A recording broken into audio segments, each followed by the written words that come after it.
The rain pelted against my apartment window like tiny bullets, each drop a reminder of how exposed we were.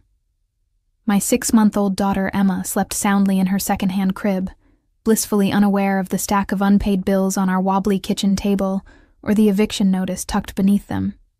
I pressed my forehead against the cool glass, watching the city lights blur through my tears. The weight of single motherhood pressed down on my shoulders, heavier than the damp air surrounding our tiny apartment. "We'll make it work somehow," I whispered to Emma, though the words felt hollow even to my own ears. I'd been working double shifts at Bellini's, an upscale Italian restaurant downtown, scraping together barely enough to keep a roof over our heads. My fingers were raw from washing dishes, my feet ached from hours of standing, and the dark circles under my eyes had become a permanent feature of my face. But Emma was worth it. She was worth everything. I still remembered the night I met Marco, tall, dark-haired, with eyes that seemed to hold all the mysteries of the universe. He'd swept into my life for 3 whirlwind months before disappearing without a trace, leaving nothing but a broken heart and, as I would discover weeks later, a baby growing inside me. No phone number, no address, not even a last name I could be certain was real. Just Marco from Naples, who spoke of business opportunities and family connections with a glint in his eye I was too naive to recognize as dangerous. A crack of thunder startled Emma awake, her cries piercing the silence of our apartment. I rushed to her side, scooping her tiny body into my arms. "Shh, baby girl, Mommy's here," I soothed, rocking her gently. "Mommy's always here." The rain continued to pound against the windows as I hummed a lullaby, Emma's eyelids growing heavy once more. She had his eyes, deep, dark, and somehow knowing beyond her months. Sometimes when she looked at me, I could almost see Marco staring back, and my heart would twist with a confusing mixture of love and resentment. The next morning dawned gray and miserable, matching my mood as I bundled Emma up for our walk to Mrs. Chen's apartment. The elderly woman watched Emma while I worked, charging me far less than any daycare would. Her kindness was one of the few things keeping me afloat. "You look tired, Sophia," Mrs. Chen remarked, taking Emma from my arms. "More than usual." I forced a smile. "Just another late shift. Thank you again for watching her. This baby is no trouble," she said, bouncing Emma gently. "But you need to take care of yourself too." I kissed Emma's forehead, inhaling her sweet baby scent before reluctantly turning to leave. "I'll pick her up at 11. Bellini's was already bustling when I arrived, the lunch crowd filling the elegant dining room with chatter and the clinking of fine china. I slipped through the back entrance, tying my black apron around my waist and pulling my hair into a tight bun. As a server, I was invisible to most patrons, just another body moving efficiently between tables, refilling water glasses and delivering steaming plates of pasta. "Table 12 just got seated," Mia, another server, informed me as she passed with a tray of drinks. "Big spenders by the looks of it." I nodded, grabbing my notepad and making my way to the section I'd been assigned. Table 12 sat in the corner, partially obscured by one of the restaurant's ornate columns. I put on my professional smile, rounding the corner to greet my new guests. "Good afternoon, welcome to Belle." The words died in my throat. 4 men in tailored suits occupied the table, but my eyes locked onto only one. Sitting with his back to the wall, commanding an unobstructed view of the entire restaurant, was Marco. He looked exactly as I remembered, yet somehow more intimidating. His dark hair was styled impeccably, his jawline sharp enough to cut glass. The suit he wore probably cost more than my entire year's rent. But it was his eyes, those eyes that had haunted my dreams for over a year, that froze me in place. For a moment, neither of us moved. I felt the color drain from my face as my hand gripped the notepad so tightly my knuckles turned white. Did he recognize me? Would he even remember the waitress he'd spent those nights with before disappearing? My heart thundered in my chest, and I silently prayed he wouldn't notice how badly my hands were shaking. His gaze swept over me, lingering just a second too long before shifting to one of his companions. If he recognized me, he gave no indication. The knot in my stomach loosened slightly, replaced by a hollow ache. Of course he wouldn't remember. I had been nothing but a fleeting diversion. "I'll have the Barolo, 2010, he said, his Italian accent washing over me like a wave of memories. And whatever my associates prefer. I nodded mechanically, taking the rest of their orders while avoiding eye contact with Marco. My mind raced. What was he doing here? Bellini's was upscale, but hardly the type of establishment I would expect to find him in. And those men with him, they carried themselves with the same dangerous confidence, eyes constantly scanning the room. As I turned to leave, I heard Marco's voice again. Wait. I froze, slowly turning back toward the table. Have we met before? He asked. His head tilted slightly as he studied my face. The other men at the table exchanged glances. I swallowed hard, my throat suddenly dry. I don't believe so, sir. His eyes narrowed slightly, and I could see him processing, searching his memory. You look familiar. I've worked here for almost a year, I managed, my voice steadier than I felt. Perhaps you've dined with us before. He smiled then, a slow, predatory curl of his lips that didn't reach his eyes. Perhaps. I escaped to the kitchen, my heart pounding so hard I thought it might burst from my chest. Marco was here, the father of my child, sitting less than 50 feet away, completely unaware that his daughter existed. The urge to run was overwhelming. I could call Mrs. Chen, grab Emma, and disappear. But where would we go? With what money? You okay? Mia asked, noticing my distress as I leaned against the wall. You look like you've seen a ghost, something like that, I murmured. The rest of their meal passed in a blur of anxiety. I delivered their food, refilled their glasses, and cleared their plates with mechanical efficiency, avoiding Marco's gaze whenever possible. But I could feel his eyes on me, tracking my movements across the restaurant. By the time they requested the check, my nerves were frayed to the breaking point. I placed the leather folder on the table, praying they would pay quickly and leave.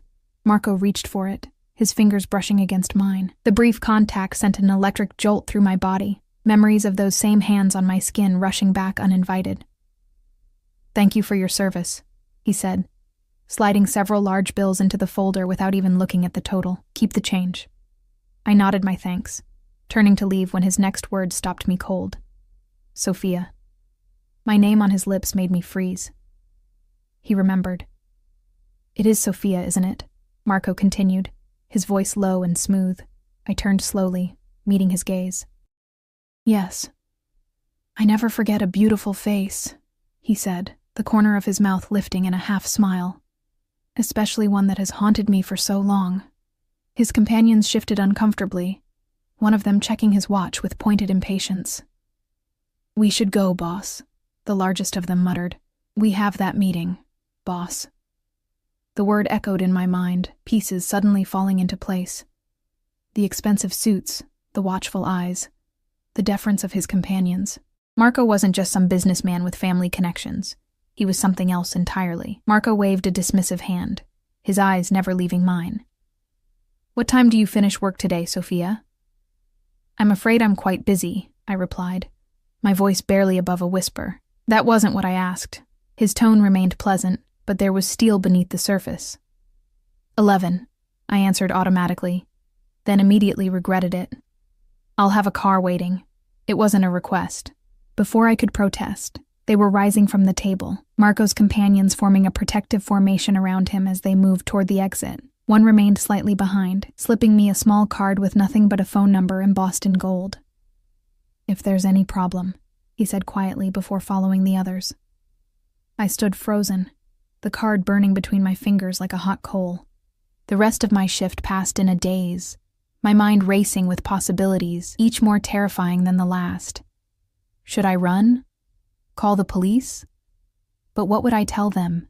That the father of my child, who didn't know about her existence, had asked to meet me after work. By the time 11 o'clock arrived, I'd made my decision. I would face Marco, tell him I wanted nothing from him, and make it clear that my life, our lives, were better without his interference. I changed out of my uniform in the employee bathroom, the fancy blouse and skirt I'd worn to work suddenly seeming hopelessly inadequate. As promised, a sleek black car idled outside the restaurant service entrance.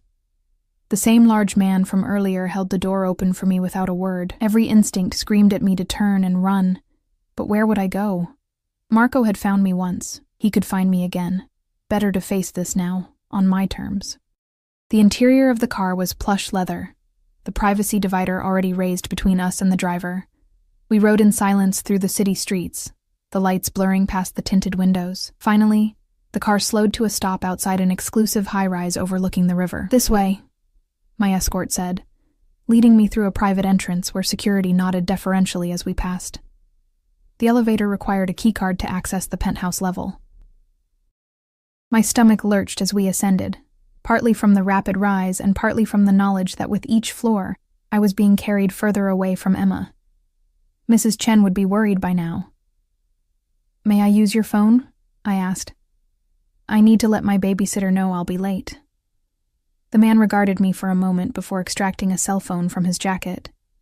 "Make it quick." I dialed Mrs. Chen's number with trembling fingers, assuring her I was fine and would be there soon to pick up Emma. I deliberately avoided details, aware of the man listening to every word. When I handed the phone back, I noticed his expression had changed, a flicker of curiosity crossing his stoic features. The elevator doors opened directly into a stunning penthouse apartment. Floor-to-ceiling windows showcased the city spread out below like a carpet of stars. The furnishings were minimal, but obviously expensive, the space larger than any home I'd ever been in. And there, standing by the windows with a glass of amber liquid in his hand, was Marco. "Leave us," he commanded, not turning around. My escort retreated to the elevator, disappearing behind closing doors. For a long moment, neither of us spoke. I remained near the elevator, unwilling to move deeper into his territory. "You disappeared," Marco finally said, his voice echoing in the vast space. "One morning you were gone, without a word." I almost laughed at the irony. I could say the same about you. He turned then, and I was struck by the intensity in his eyes. "I had business to attend to. When I returned, you had vanished." "Business," I repeated flatly. "Is that what you call it?" "My work is complicated." He set his glass down on a nearby table, taking a step toward me. "But I never forgot you, Sophia. What do you want from me?" I asked, my voice steadier than I felt. He studied me for a long moment. "You've changed. A lot can happen in 15 months. His eyes narrowed at the specific time frame. "Yes, I suppose it can." The air between us crackled with tension as he moved closer, each step deliberate. I forced myself to hold my ground, even as my heart raced. "You have a child," he said suddenly. It wasn't a question. The blood drained from my face. "How did you—" "You called a babysitter," he replied, gesturing to where his man had stood. "Antonio hears everything." I swallowed hard, my mind racing. "Yes, I have responsibilities now. I should get back to them." "A husband?" The question was casual, but his eyes had hardened. "No." "The child's father, then?" I hesitated, torn between truth and self-preservation. "Not in the picture." Marco was close enough now that I could smell his cologne, the same scent that had once clung to my bedsheets. "How old is your child, Sophia?" The question hung in the air between us, heavy with implication. I knew in that moment that my answer would irrevocably change the course of our lives. 6 months, I whispered. His expression didn't change, but something shifted in his eyes. A calculation, a realization. Boy or girl? Girl. Marco nodded slowly, as if confirming something he'd already suspected. "I think," he said carefully, "that we have much to discuss." The world seemed to tilt beneath my feet. In my desperate attempt to protect Emma, had I made a terrible mistake? The truth lay exposed between us now, impossible to take back. I thought of my daughter, sleeping peacefully at Mrs. Chen's, unaware that her entire world was about to change. "I should go," I said, turning toward the elevator. "It's late. And my daughter." "Our daughter," Marco corrected, the word stopping me in my tracks, "needs her mother and her father." My heart hammered against my ribs. The words hung in the air between us. Our daughter. So casually spoken, yet so monumental in their implications. "You can't just walk into our lives and claim her," I said. my voice trembling despite my efforts to remain calm. "You don't know anything about her, about us." Marco's expression remained unreadable, but something flickered in his dark eyes, then enlightened me. "This isn't a conversation we should be having right now. I need to get back to her." He nodded once, decisively. "We'll go together." "No," I said too quickly, panic rising in my throat. The thought of Marco seeing Emma, of him entering our small, shabby apartment, sent waves of anxiety through me. "That's not necessary. It wasn't a suggestion." His voice was soft, but left no room for argument. He pulled out his phone, tapping the screen once. "Antonio will drive us. Marco, please." I hated the pleading note in my voice. "This is all happening too fast." He paused, studying me for a long moment. 15 months, Sophia. I've missed 15 months of my daughter's life already. I won't miss another minute." The elevator doors opened, and Antonio materialized as if he'd been waiting just on the other side. Marco gestured for me to enter first, his hand coming to rest lightly at the small of my back. The touch was gentle but unmistakably possessive. The ride to Mrs. Chen's apartment passed in tense silence. I stared out the window, mind racing as I tried to formulate a plan, some way to protect Emma from whatever complicated, dangerous world Marco inhabited. But with each passing minute, control slipped further from my grasp. When we pulled up outside Mrs. Chen's building, I turned to Marco. "Wait here, please. Let me explain things to my neighbor first." He considered this, then nodded. 5 minutes. I practically ran up the 3 flights of stairs to Mrs. Chen's apartment, my breath coming in short gasps that had nothing to do with the exertion. The elderly woman opened her door at my first knock, concern etched across her face.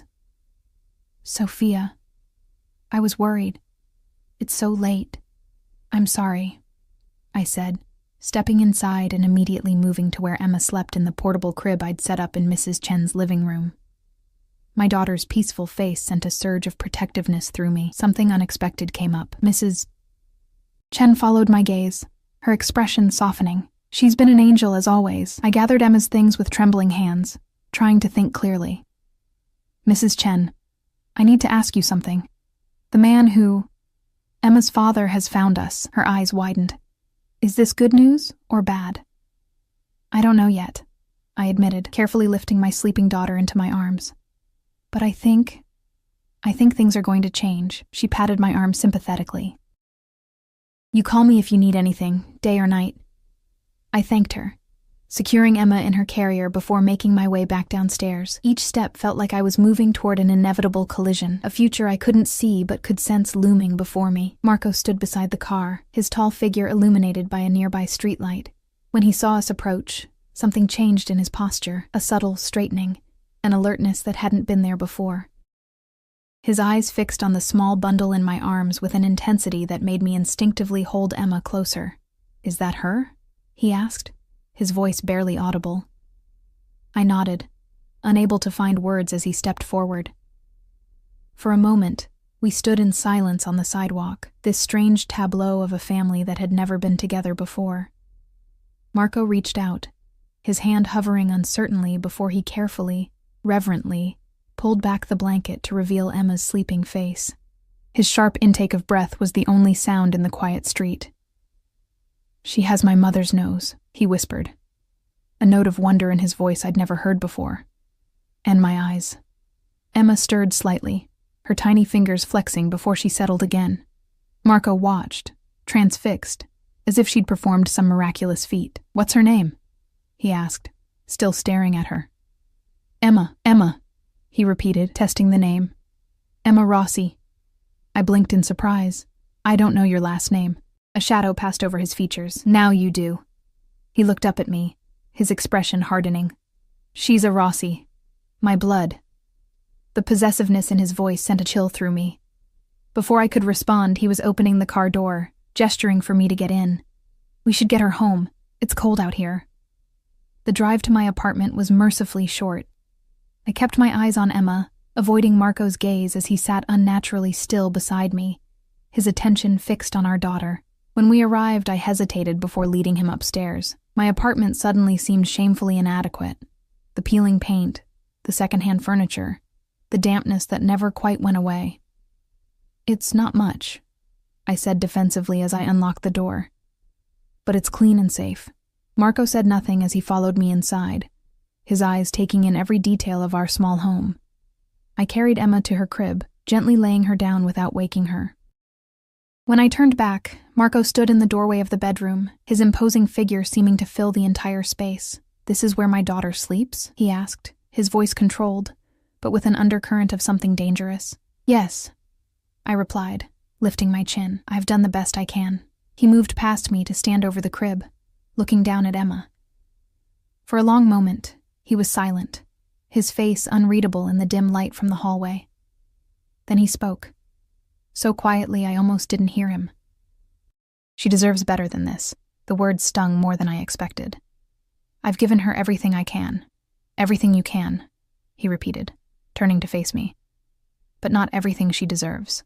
We manage," I said stiffly. "No more." His tone left no room for argument. "This ends now." Fear gripped me. "What does that mean?" Marco stepped closer, his eyes searching mine. "It means that my daughter, our daughter, will have everything she needs. The best schools, the best opportunities, the best protection." "Protection?" I echoed, the word sending a chill through me. "Why would she need protection?" A muscle twitched in his jaw. "Because she's a Rossi." "And what exactly does that mean, Marco? Who are you, really?" He was quiet for a moment, weighing his words. "My family has interests. Business throughout the country. Connections across the world. Business," I said flatly. "The kind that requires men like Antonio?" "The kind that provides for generations," he corrected. "The kind that means my daughter will never want for anything." I crossed my arms. "And what's the price for that security?" His eyes hardened. "There is no price when it comes to family." "There's always a price," I insisted. "And I won't have Emma paying it." Marco stepped closer, his presence suddenly overwhelming in the small room. "You don't understand what I'm offering you. Both of you. Then explain it to me. A life without struggle, without..." He gestured around the apartment. "This. Emma would have everything. The best education, opportunities you can't even imagine. With you," I said, the implication clear. "With us," he corrected, "her family." I shook my head.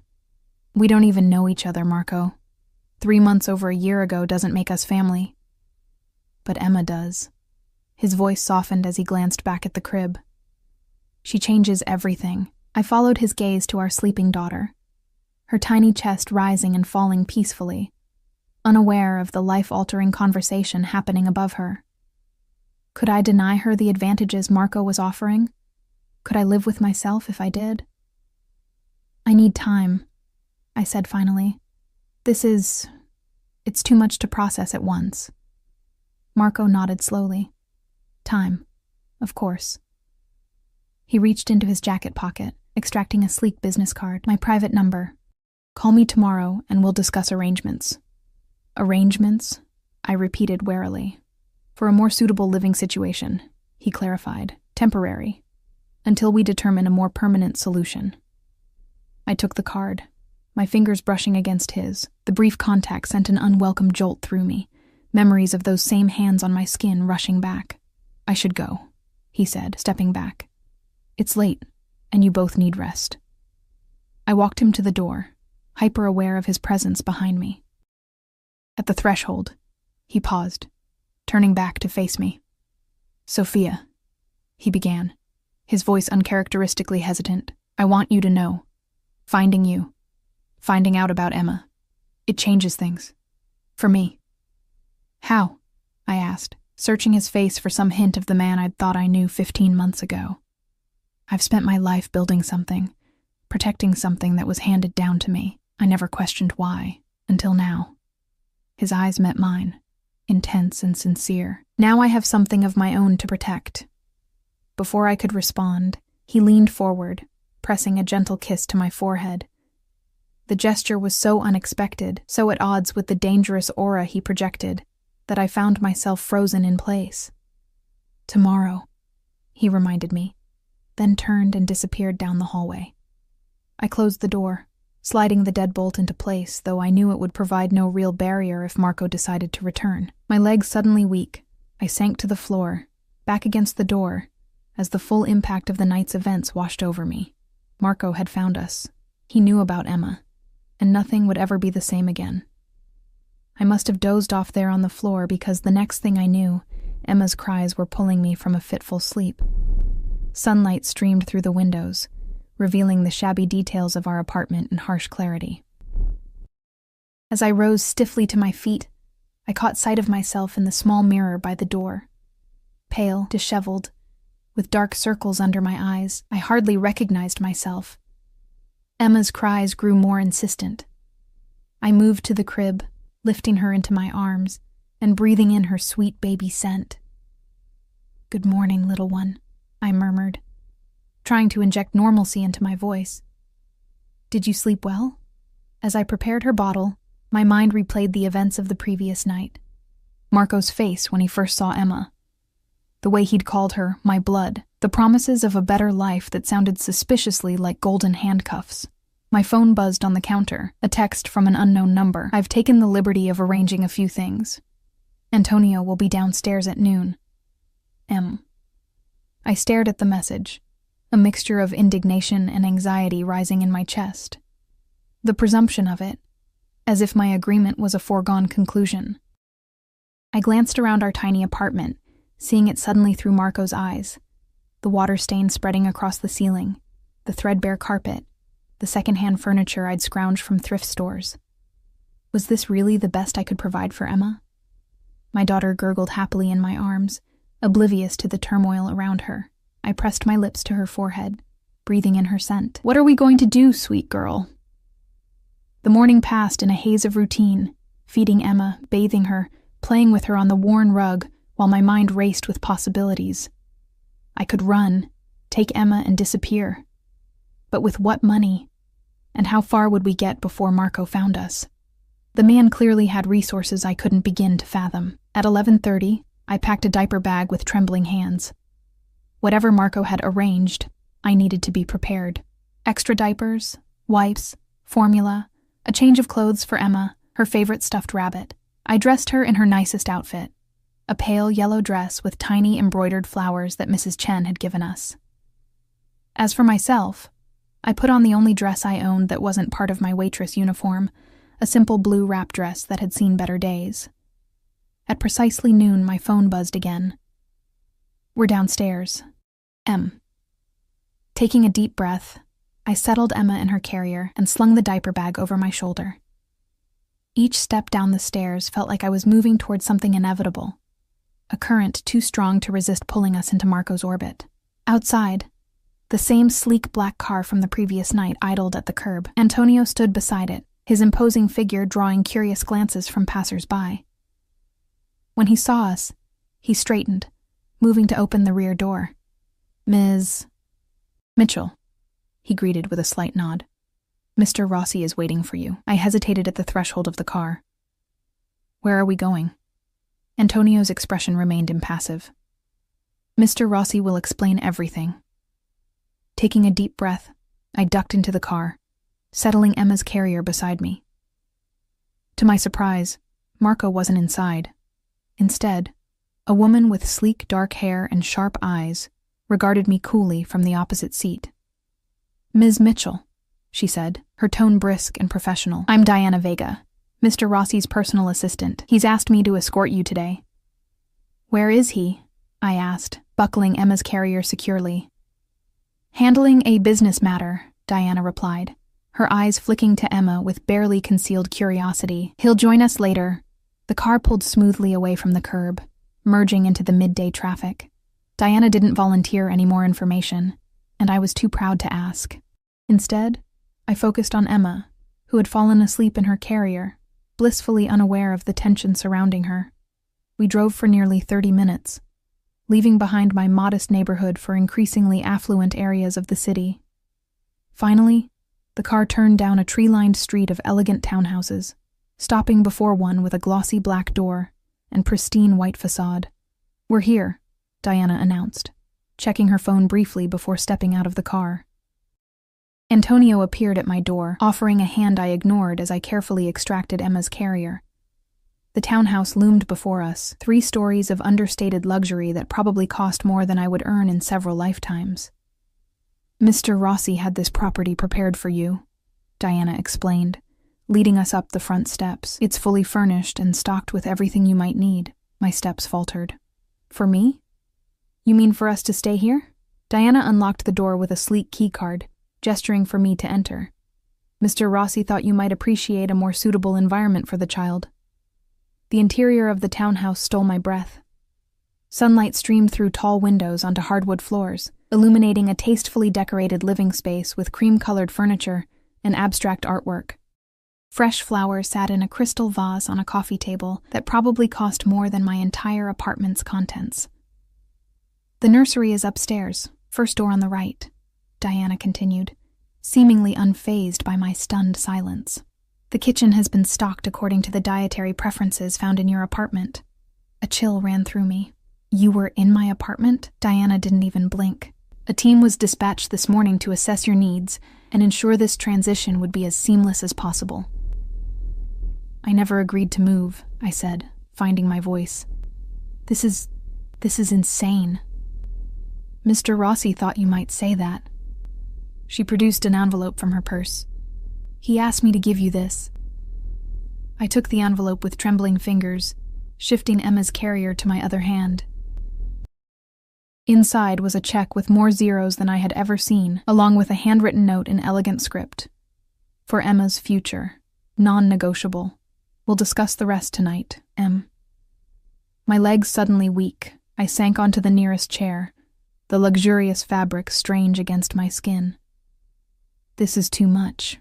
Mr. Rossi was quite clear that there would be no discussion on this matter," Diana said, checking her watch. "The nursery has been prepared according to pediatric recommendations. Your belongings will be delivered this afternoon." "My belongings?" I echoed faintly. "But I didn't pack anything." "A team is handling it." Diana moved toward the door. "Mr. Rossi will join you for dinner at 7. The kitchen is fully stocked, or you may order in. There's a list of approved restaurants by the phone. Antonio will remain outside for security." "Security?" I repeated, the word sending a fresh wave of anxiety through me. "Are we in danger?" Diana's expression softened slightly for the first time. "It's merely a precaution, Ms. Mitchell. Mr. Rossi's position necessitates certain measures."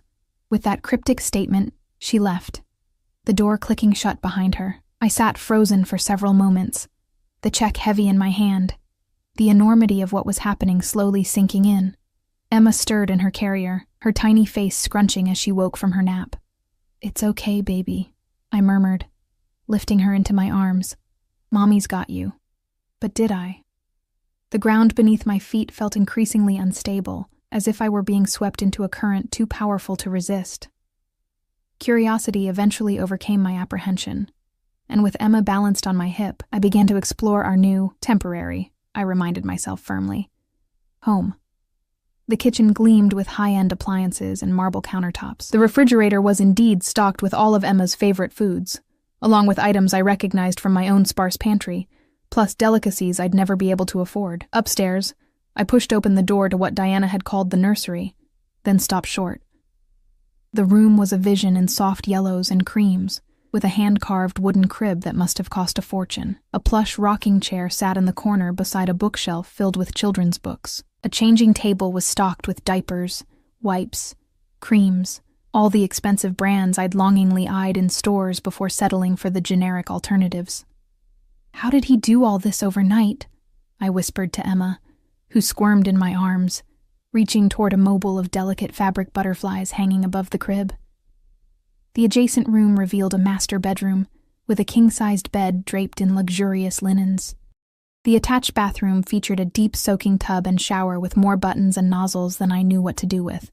My meager toiletries would look absurdly out of place here. As promised, around 3 o'clock, a team of efficient men and women arrived with boxes containing our belongings. They worked with military precision, unpacking my clothes into the walk-in closet, setting up Emma's toys in the nursery, arranging my few personal items throughout the house to create the illusion that this had always been our home. I watched in bewildered silence, Emma dozing against my shoulder. When they finished, one of them handed me a new phone.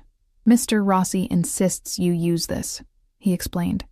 For security purposes. I accepted it reluctantly, setting it aside on a table. As the team departed, the silence of the townhouse enveloped us, broken only by Emma's soft breathing and the distant ticking of an antique clock. The hours until 7 stretched endlessly. I bathed Emma in the nursery's custom-sized tub, marveling at how she immediately took to the new surroundings, cooing and splashing happily. After dressing her in a fresh outfit from her new wardrobe, all her size, all designer labels, I fed her dinner in a high chair that appeared to have been custom-made. At precisely 6:55, a soft knock came at the door. My heart leaped into my throat. Taking a deep breath, I settled Emma in her playpen and moved to answer it. Marco stood on the threshold, impeccably dressed in another tailored suit, his dark hair slightly damp as if he'd recently showered. His eyes moved past me, scanning the interior of the townhouse before returning to my face. "May I come in?" he asked. The politeness at odds with the fact that he technically owned the place, I stepped back, allowing him entry. He moved with that same fluid grace I remembered, his presence immediately filling the space in a way that made the generous rooms feel suddenly smaller. "Where's Emma?" he asked, his voice softer when speaking our daughter's name. "In the living room," I replied, leading him there. Emma looked up from her playpen, her dark eyes, so like Marco's, widening at the sight of a stranger. For a moment I feared she might cry, but instead she offered a gummy smile, reaching up with chubby arms. Marco froze, visibly affected by this simple gesture of acceptance. He looked to me, uncertainty flashing across his features. "You can hold her," I said, surprised by my own willingness. "She's usually good with new people." With a gentleness that belied his imposing stature, Marco lifted Emma from the playpen, cradling her carefully as if she were made of glass. Emma reached up, her tiny hand patting his cheek with innocent curiosity. "Ciao, piccola," he murmured, his accent thickening with emotion. "I'm your papa." The intimacy of the moment made me look away, an unexpected lump forming in my throat. When I glanced back, Marco was watching me, his expression unreadable. "We need to talk," he said. I nodded, gesturing to the dining room where I'd noticed a table set for 2. "I assume you've arranged dinner?" A ghost of a smile touched his lips. "Of course." As if on cue, the doorbell rang. Marco didn't move, still holding Emma close, so I went to answer it.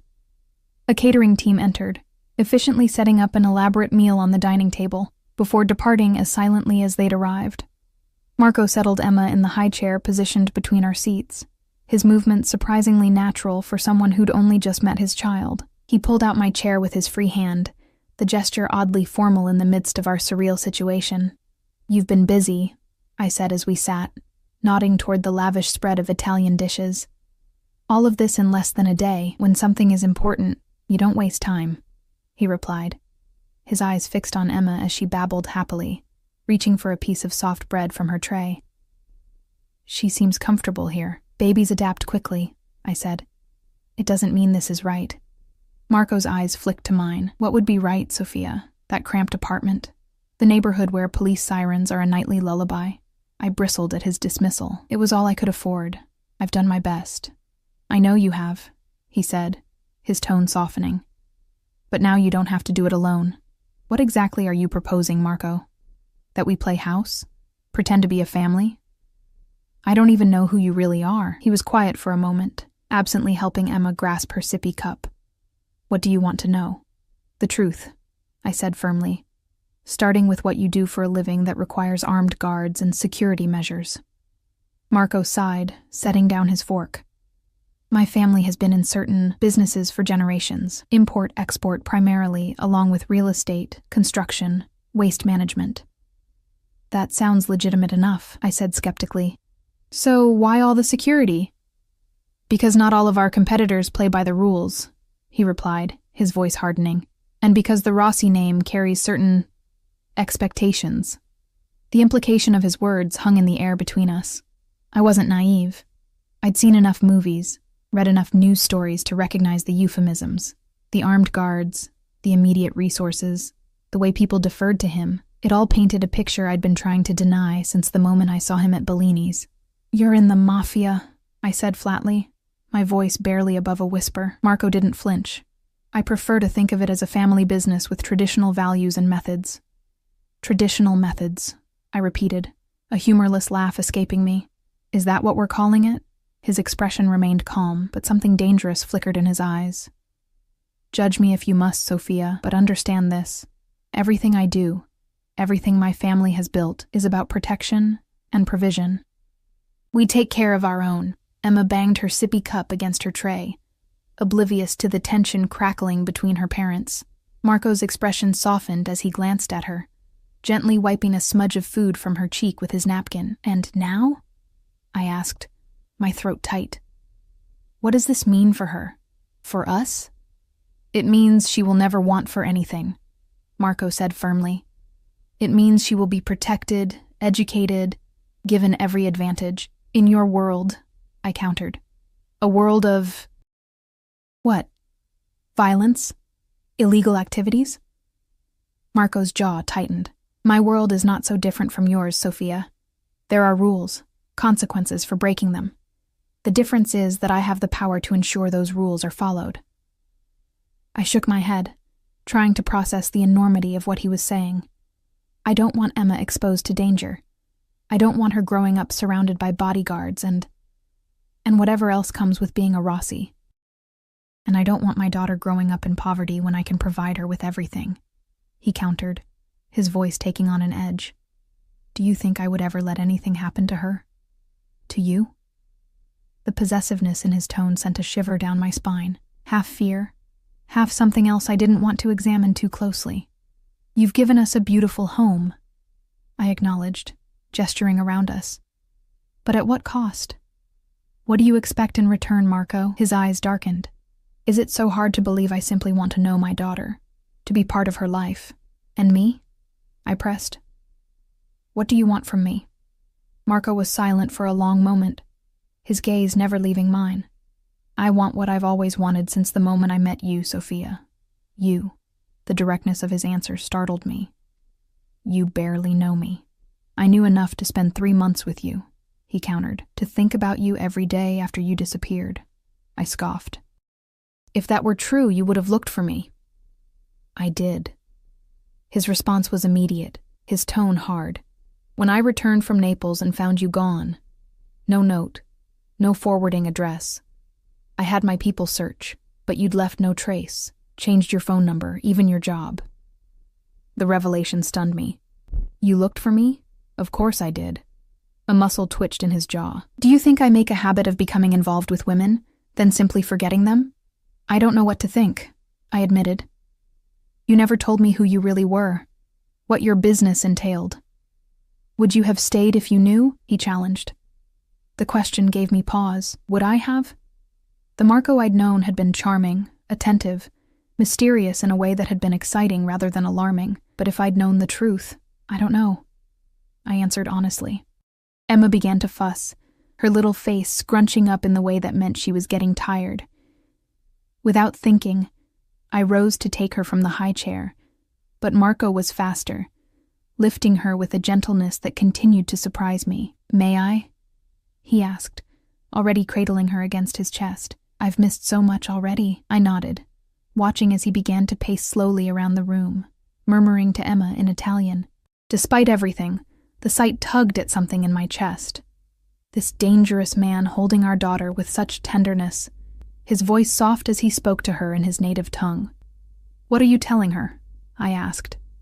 Marco glanced up, a rare smile softening his features. "That she's beautiful, that she has her mother's spirit, that I will never let anything hurt her." Emma's eyelids were growing heavy, her little head nestling against Marco's shoulder as she fought sleep. He continued his slow circuit of the room, his movements fluid and practiced, as if he'd been soothing babies to sleep his entire life instead of whatever it was he actually did. "You're good with her," I admitted reluctantly. "Children know when they're loved," he replied simply. "It's the purest form of understanding." I watched them together, my emotions a tangled mess. Part of me wanted to grab Emma and run far away from Marco and the dangerous world he represented. Another part, A part I was less comfortable acknowledging recognized that he could give her things I never could.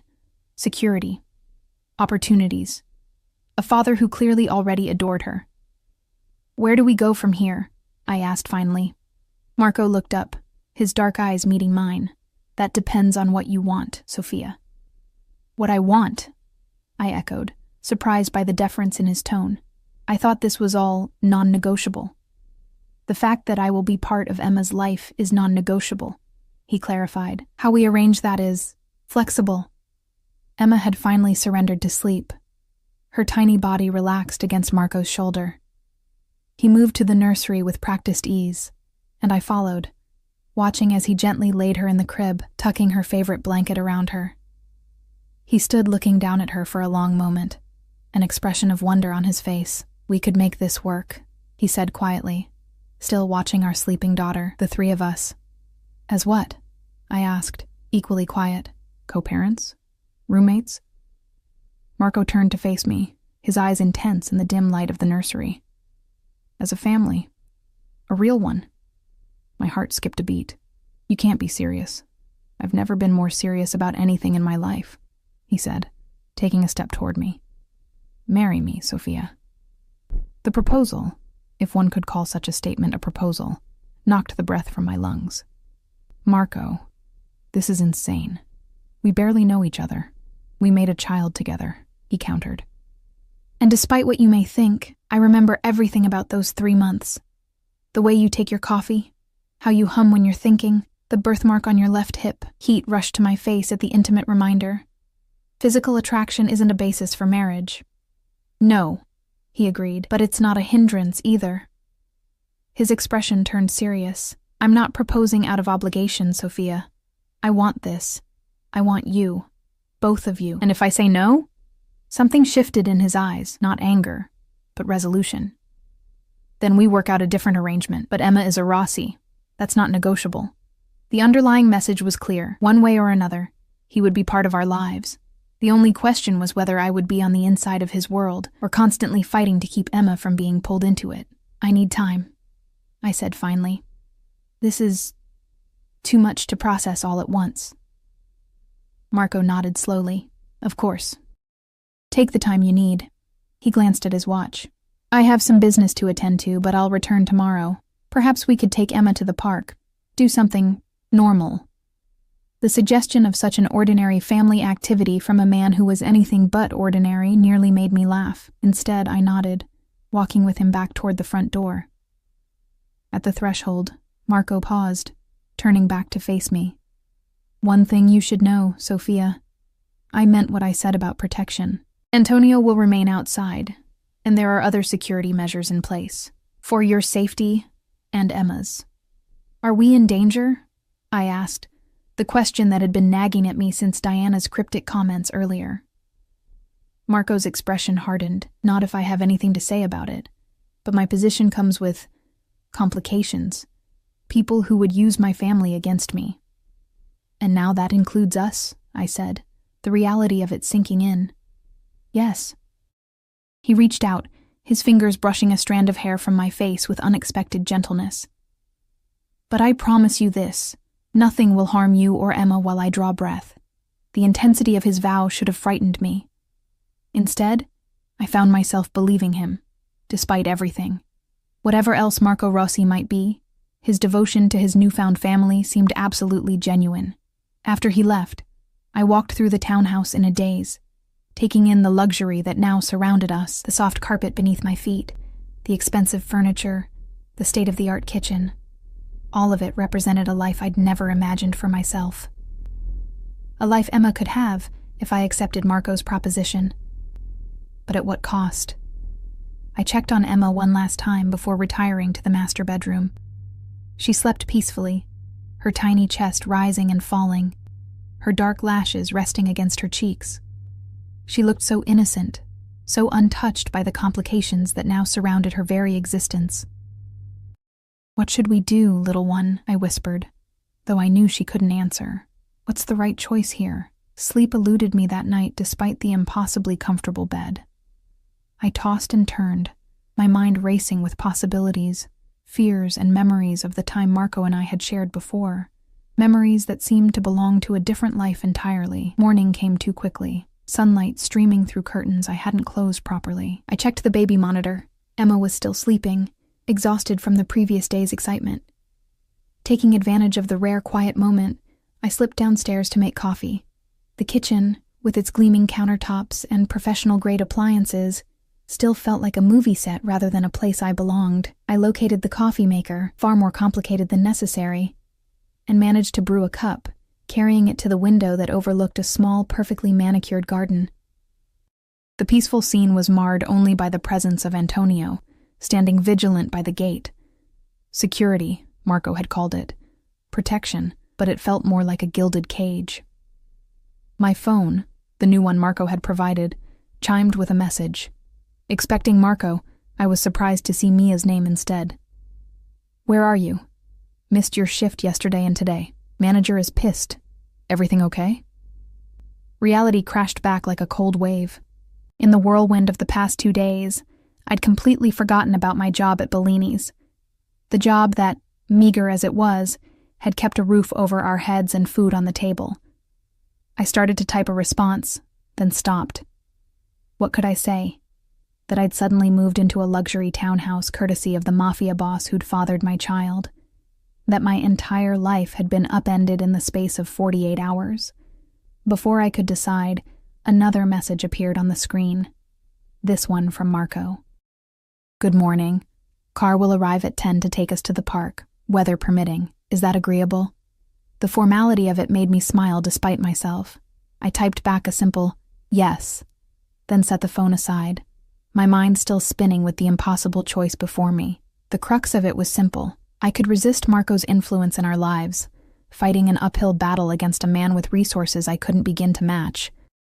Or I could accept his proposal, or some version of it, allowing Emma to grow up with all the advantages he could provide, but tied to a world I still didn't fully understand or trust. Emma's cries through the baby monitor interrupted my thoughts. I headed upstairs, finding her standing in her crib, her little face brightening when she saw me.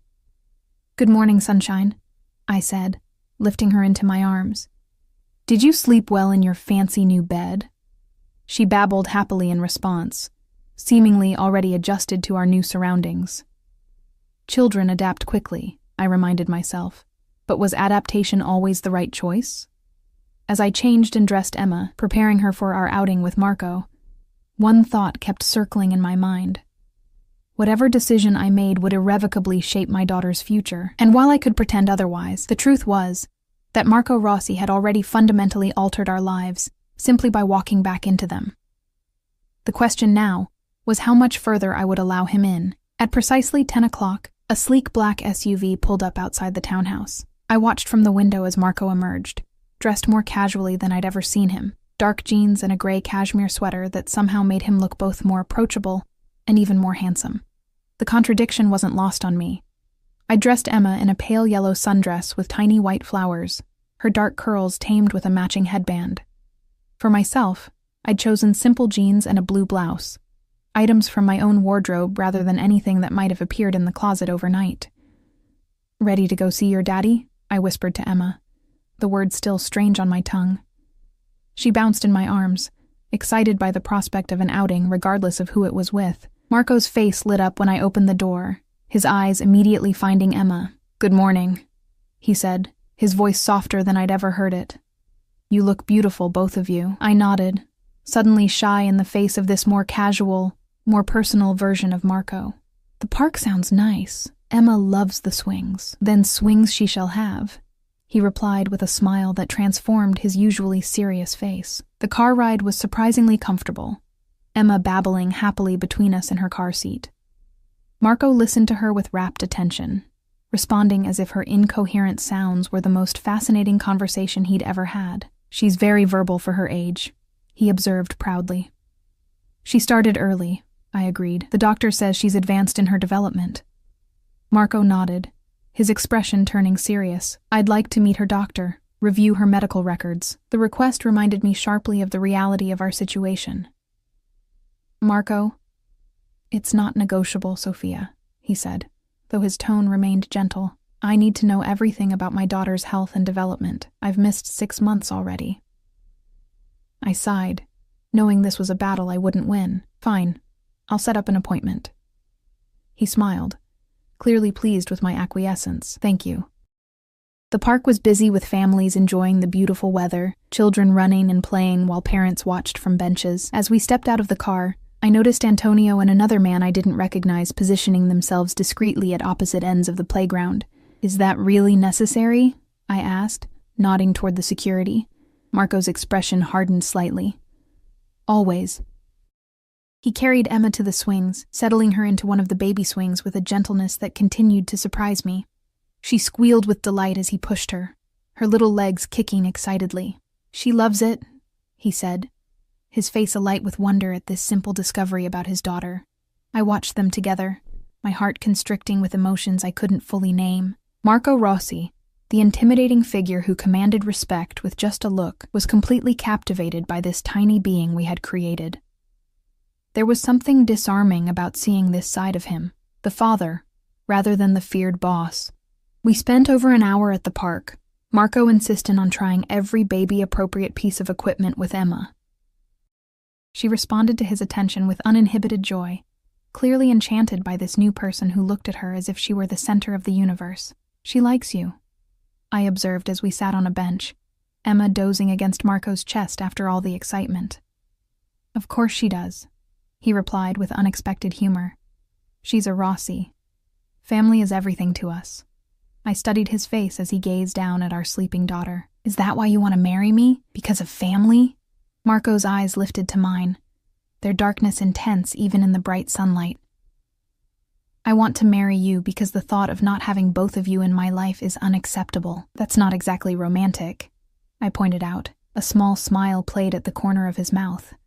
Would you prefer romance, Sophia? Flowers? Candlelight?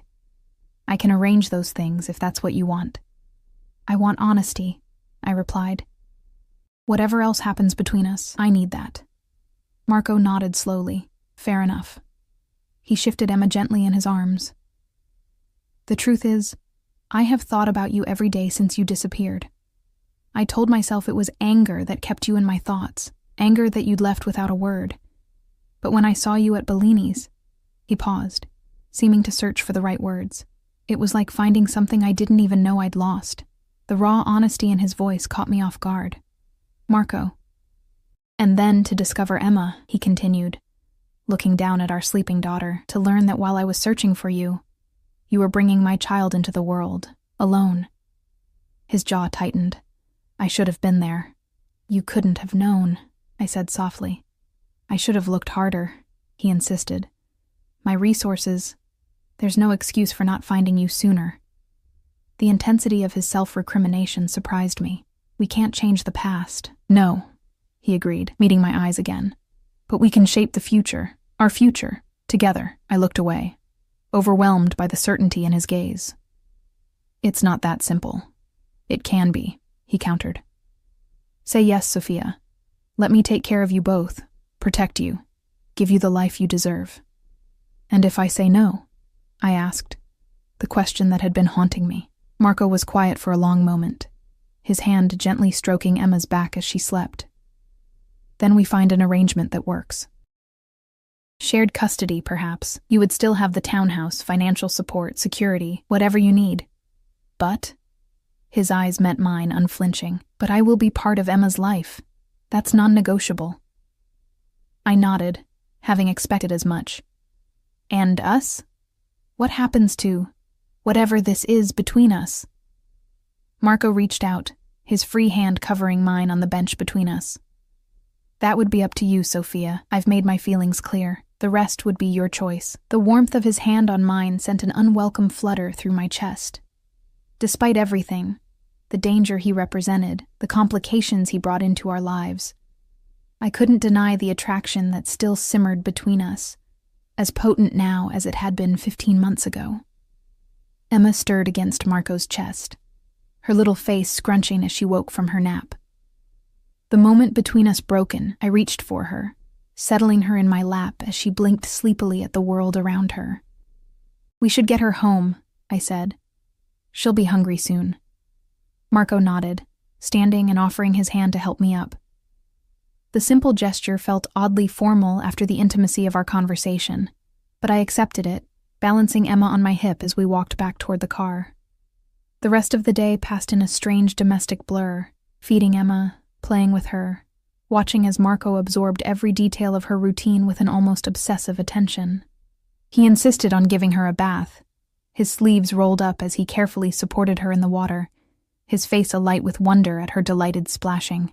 "I've negotiated million-dollar deals with less tension than this," he commented as he struggled to dress a wiggling Emma in her pajamas. I laughed despite myself. Welcome to parenthood. By the time we'd settled Emma for the night, a comfortable exhaustion had settled over me. The past few days had been an emotional whirlwind, and the weight of the decisions before me pressed heavily on my mind. "Stay," Marco said softly, as we stood in the hallway outside the nursery.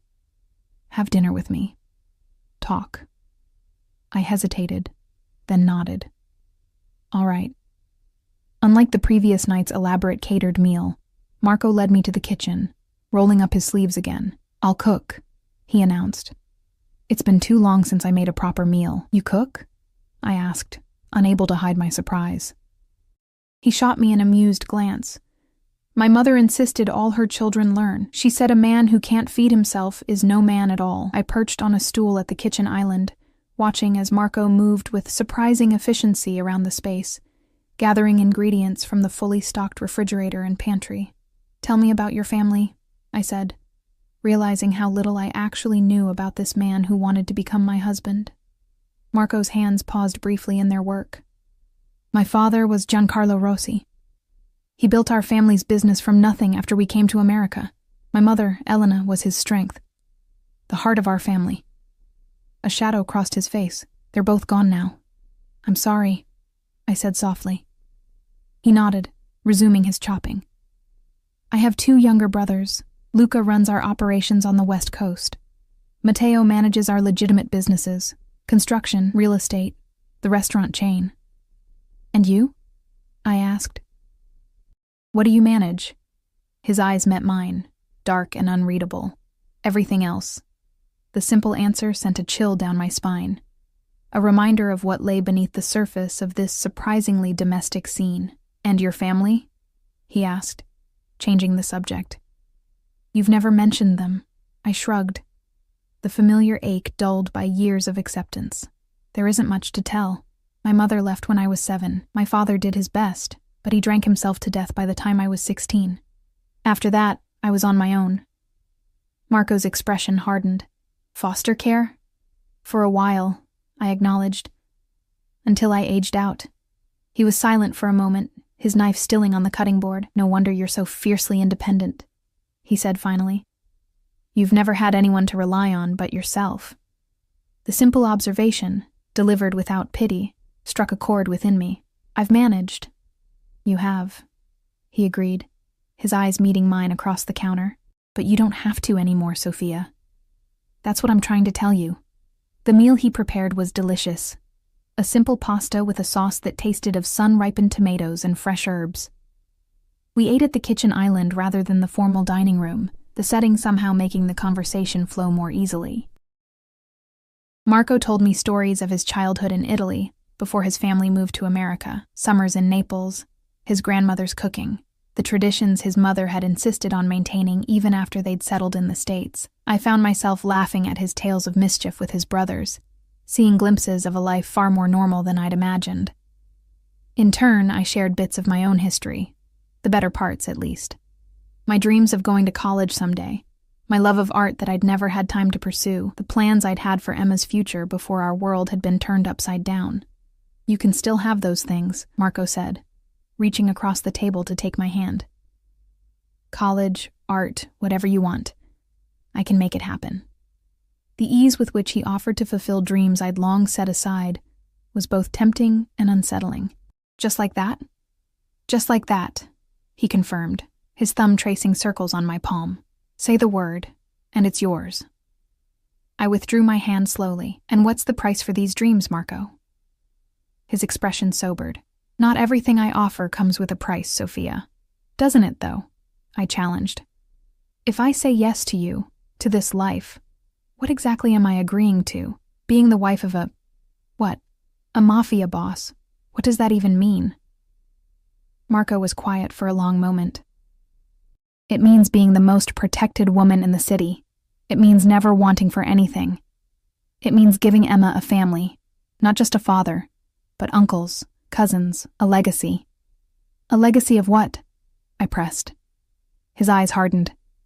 Power, respect, loyalty, the values that have kept my family strong for generations. And the cost? I insisted. The danger, the violence. Can you honestly tell me those won't touch our lives? Touch Emma's life? I can promise you this, Marco said, his voice low and intense. No harm will ever come to you or Emma while I draw breath. My world has its dangers, yes, but there is no safer place within it than by my side. The conviction in his voice was absolute, and despite everything, I believed him. Whatever else Marco Rossi might be, his determination to protect what he considered his was beyond question. I need you to understand something, Sophia, he continued, holding my gaze. I'm not asking you to accept or participate in the darker aspects of my business. That world would remain separate from our family life. Your only concern would be raising our daughter and making a home with me. A gilded cage is still a cage, Marco. Is it a cage to be loved, protected, to want for nothing? He challenged. Is it a cage to give our daughter everything we never had? The question hung in the air between us, impossible to dismiss. I thought of my own childhood, the instability, the poverty, the constant struggle.